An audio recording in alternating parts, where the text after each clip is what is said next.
now it's like, whoa.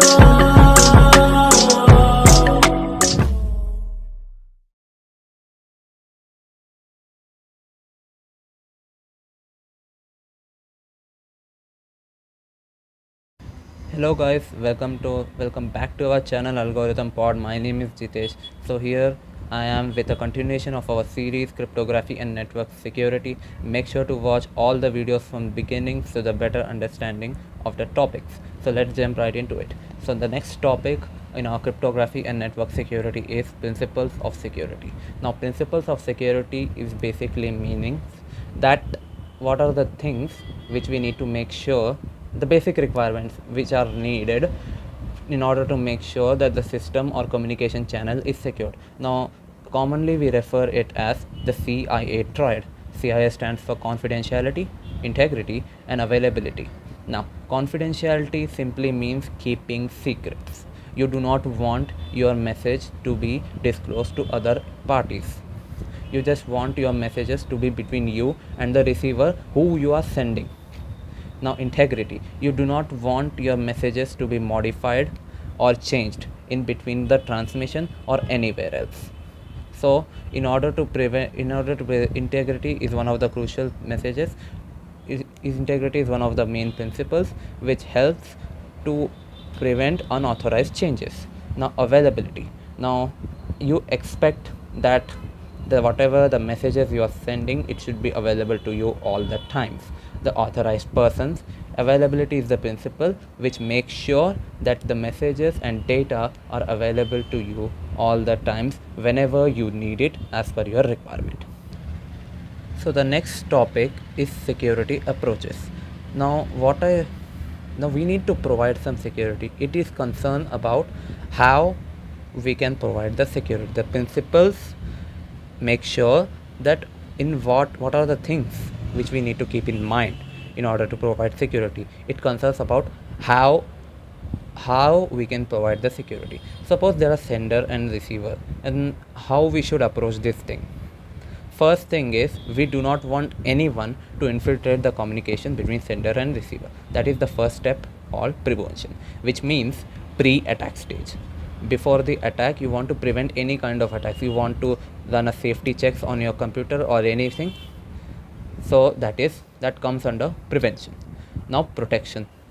Somehow they have managed to infiltrate your system. This is during the attack. You can take it as past, present and future. Like that also you can, for better understanding. Now protection, when they have managed to infiltrate your system, you want to make sure that all the confidential data is protected. So we can do in this protection step. The third one is resilience. Now post attack, you do not want this thing to happen again. Now you want to make sure that minimum amount of damage can be inflicted, no harm. Basically we make sure that we do not cause any more harm, further more harm to the user or its data in this step. Now coming to our next topic is security services. Now there are 6 security services which we can make sure if we provide security to another. These are the things which we are getting. The first one is authentication. Now I am going to specify this one thing. This is a very dry topic, so try to understand it. If you do not remember the headings, then try to understand the concept or the meaning behind these headings. Like in this case, first one is authentication. Authentication means what? Means the assurance. It's basically the assurance that the sender, that the message has been received from the right source. It is basically an assurance to the receiver that I am the genuine entity, that I am sending the message. That is the kind of assurance we are trying to give in the authentication. Access control, the word itself indicates who can access the messages or data, who has the access. Simply it controls that, we can control that. And availability, who has the access, they should get the availability to the data. If they have access, then the data will be available to them. Confidentiality, the confidentiality clause makes sure that the data is available only to the authorized persons. those who have access to the data, and make sure it stays in between them. Integrity, that every piece of change is tracked. It basically ensures that if any kind of change is being done by authorized person, it should keep a record of it, and there can be no place for any unauthorized changes. In non-repudiation, basically means neither sender nor receiver can deny that the message has been sent or received. So we can make sure this in two ways: proof of origin and proof of delivery. Proof of origin basically says that the message has been received by so and so party, and proof of delivery means that the receiver has received the particular message. So coming to our next topic is security mechanism. These are some of the security mechanisms which we use in order to provide security to the network. The first one is encipherment. You can take it as the writing the data in the code format, or we can say hiding or covering of data in order to help it become more confidential. Access control, as I mentioned earlier, who can access this, who has the access to the data.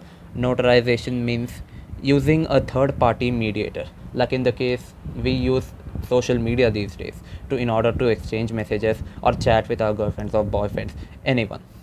Data integrity, to make sure that data is not changed or not modified without any data integrity makes sure that the data is remain unchanged. Any unauthorized change is not allowed. It just makes sure that.